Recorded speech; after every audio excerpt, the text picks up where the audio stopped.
Hello guys. आज है rational number chapter का एमसीक्यू एसेशन रीजनिंग का पार्ट 6। तो आज स्टार्ट करते हैं आज का पहला सवाल। ओके, तो क्वेश्चन नंबर 1। तो सवाल है, if x plus zero equal to zero plus x equal to x, मतलब आप x को जीरो से प्लस करो या फिर आप जीरो के साथ x प्लस करो, आप कैसे भी जीरो के साथ x प्लस करो, आपको x ही मिलेगा, which is a rational number. Than zero is what, zero को हम क्या बोलेंगे?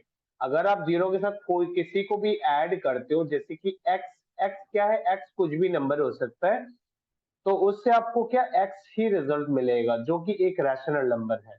ठीक है, तो फिर जीरो को हम क्या बोलेंगे? तो यहाँ पे ऑप्शन है identity for addition, additive inverse, multiplicative inverse, reciprocal. तो देखो, रेसिप्रोकल और मल्टीप्लिकेटिव इनवर्स एक ही चीज होता है, फिलहाल दोनों ही नहीं है यहाँ पे। एडिटिव इनवर्स का मतलब होता है अगर आप पॉजिटिव नंबर बोलते हो तो उसका एडिटिव इनवर्स नेगेटिव होता है, तो ऐसा पॉजिटिव नेगेटिव का भी कोई बात नहीं चल रहा।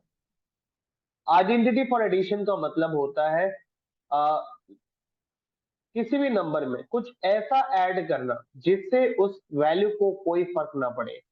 ठीक है, उस जिस नंबर को आप ऐड करने वाले हो फाइव के साथ, उसे बोलते हैं एडिटिव आइडेंटिटी। तो ऐसा कौन सा नंबर है जो फाइव के साथ ऐड करने पर भी फाइव को कोई फर्क ना पड़े? तो दैट इज कॉल्ड जीरो। तो zero is called additive identity, इसलिए ऑप्शन ए। ओके, तो सेम तरीके से मल्टीप्लीकेटिव आइडेंटिटी भी होता है कि किसी भी नंबर में, कोई भी नंबर है, उसमें ऐसा क्या मल्टीप्लाई करे कि उसको कोई फर्क ना पड़े, वो सेम रहे। तो वैसा है वन।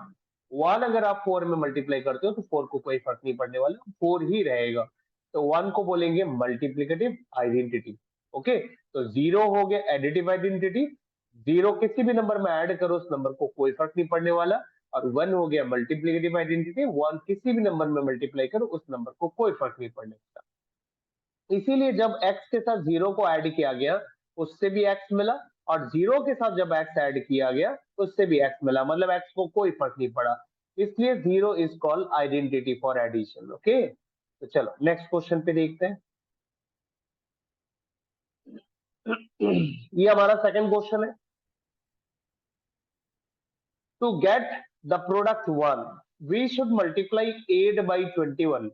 देखो 8 बाई 21 में क्या मल्टीप्लाई करना है कि हमें प्रोडक्ट वन मिले? ये देखो, to get the product one, आपको प्रोडक्ट वन चाहिए, इसके लिए हमें 8 बाई 21 में क्या मल्टीप्लाई करना, ऑप्शंस दिए हुए हैं।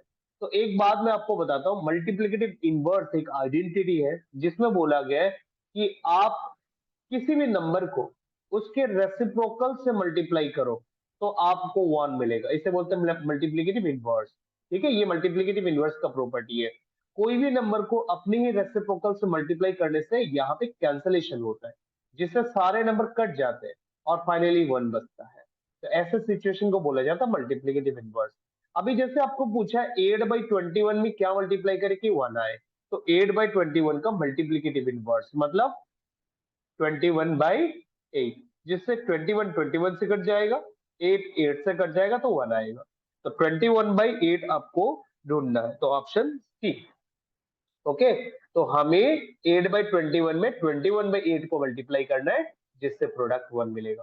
कोई भी नंबर, जैसे मान लो 2/3 है ना, आपको इसमें क्या मल्टीप्लाई करना है कि प्रोडक्ट वन मिले? तो 2/3 का रेसिप्रोकल 3/2, जिससे आपको प्रोडक्ट वन मिलेगा। ओके, चलो नेक्स्ट क्वेश्चन देखते हैं।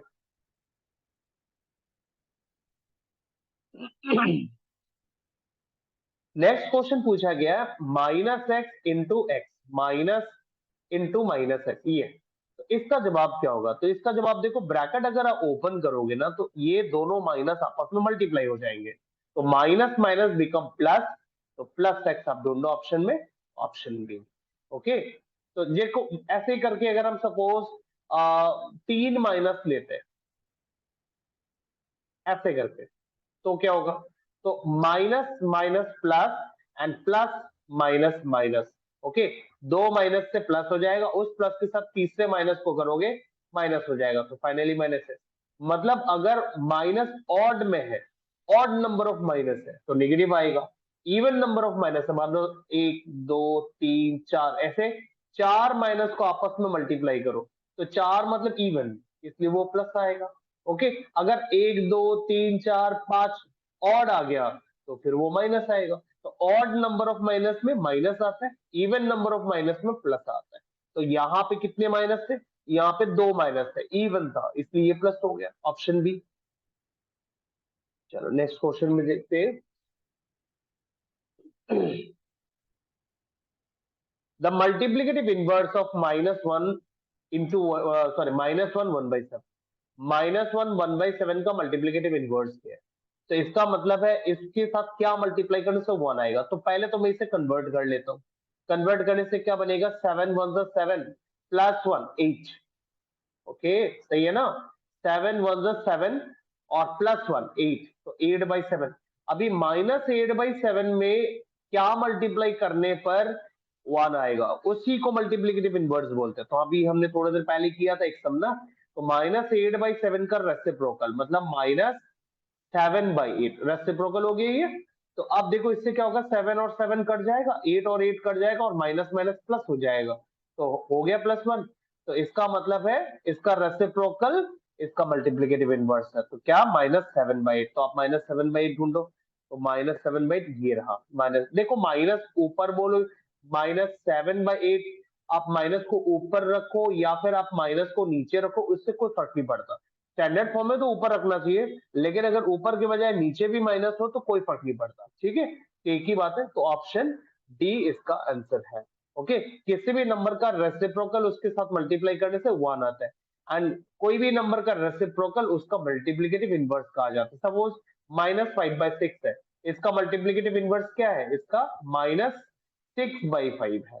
ठीक है, इसका रेसिप्रोकल, तो इसका मल्टीप्लिकेटिव इनवर्स ये नंबर है, क्योंकि इन दोनों को मल्टीप्लाई करने पर आपको 1 मिलता है। ये कटेगा इसके साथ, ये कटेगा इसके साथ, दोनों माइनस मिलके प्लस, मतलब +1।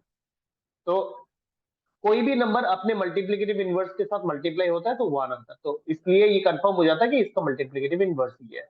ठीक है, तो यहाँ पर कितना था? -8/7 था और रेसिप्रोकल करने से -7/8। तो ऑप्शन डी इसका आंसर। ओके, चलो अगला सवाल देखें।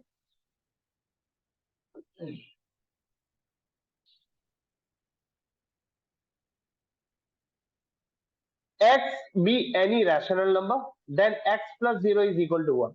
तो x plus 0 is equal to, क्योंकि अभी थोड़ी देर पहले हमने देखा था जीरो क्या है? Additive identity. जीरो के साथ आप कुछ भी ऐड करो आपको x से मिलेगा। ठीक है, तो यहाँ पे ऑप्शन है ए। चलो नेक्स्ट क्वेश्चन देखते हैं।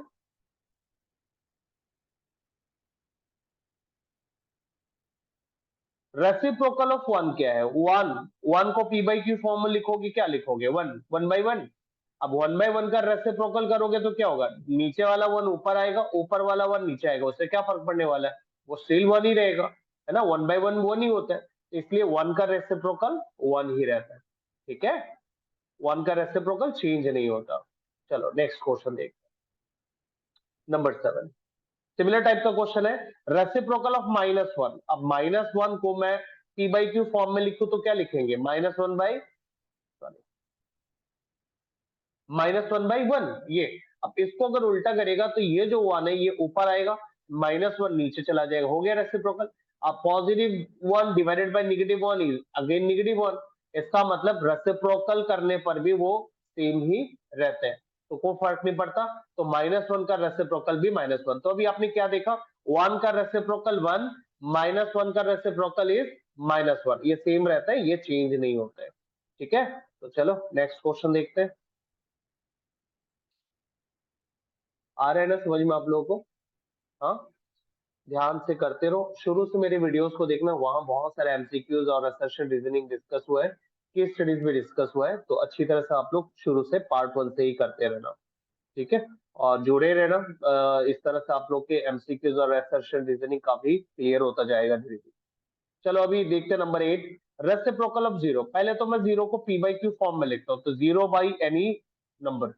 ठीक है, 0 बाई एनी नंबर, आप नीचे कुछ भी रैशनल नंबर लगा दो तो हो गया 0। अब इसको रेसिप्रोकल करेगा तो 1 ऊपर आएगा और ये जो 0 है नीचे जाएगा। लेकिन एक बात बताऊं, रैशनल नंबर में क्लियरली बोला गया डिनोमिनेटर में जो है ये जीरो नहीं होना चाहिए, मतलब anything which is in the form p by q where q should not be zero, denominator में जीरो नहीं होना चाहिए। इसका मतलब यहाँ पे जीरो आ रहा है नीचे, तो ये तो अलाउड ही नहीं है, रैशनल नंबर में ऐसा होता ही नहीं है कि डिनोमिनेटर में जीरो आए, इसलिए जीरो का रेसिप्रोकल पॉसिबल नहीं है, दैट्स कॉल्ड नॉट डिफाइंड। ठीक है, जीरो का रेसिप्रोकल नॉट डिफाइन है क्योंकि ऐसा कोई नंबर एग्जिस्ट नहीं करता, डिनोमिनेटर में जीरो होना ही नहीं चाहिए, ऐसा कोई रैशनल नंबर नहीं होता है, दैट्स नॉट डिफाइंड। ठीक है, चलो अगला सवाल देखते हैं। ओके, अब आते हैं हम लोग क्वेश्चन नंबर 9 में, जो कि असर्शन रीजनिंग है। असर्शन रीजनिंग में देखते हैं असर्शन क्या बोला गया, rational number are close under subtraction. आप कोई भी दो रैशनल नंबर को सब्ट्रैक्ट करो तो आपको जो रिजल्ट मिलेगा वो भी रैशनल नंबर, तो ऑफकोर्स सही है 1 और 2, ये दो रैशनल नंबर, 1 रैशनल नंबर होता है, 2 रैशनल नंबर होता है, हमने सब्ट्रैक्ट किया तो -1 मिला जो कि इंटीजर है, इंटीजर भी रैशनल नंबर में आता है, तो ये सही है। आप रैशनल नंबर को किसी भी ऑर्डर में सब्ट्रैक्ट कर लो, आपको रिजल्ट में रैशनल नंबर ही मिलेगा, तो ये सही है, assertion इसका ट्रू है। अच्छा, a rational number is a number that is of the form p by q where p and q are integer, q is not equal to 0, ये सही है, रैशनल नंबर का डेफिनेशन एकदम सही बोला है, ट्रू है।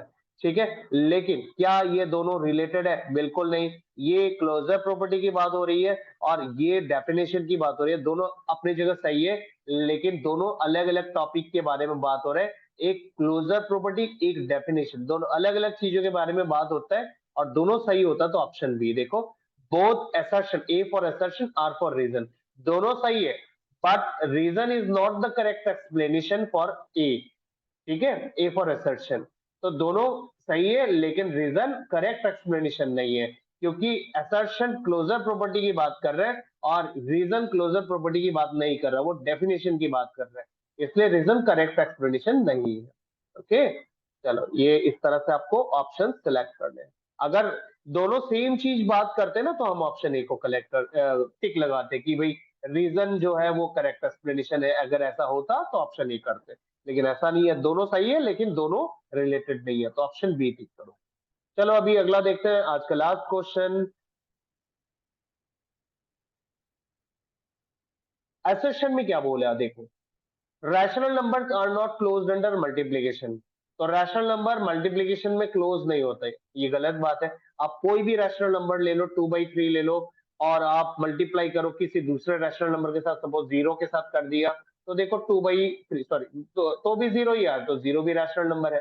तो क्लोजर प्रॉपर्टी का मतलब क्या होता है, मतलब आप जिस टाइप का नंबर को ऑपरेट करोगे, मान लो मल्टीप्लाई कर रहे हो, आपको आंसर भी उसी टाइप का नंबर मिलना चाहिए।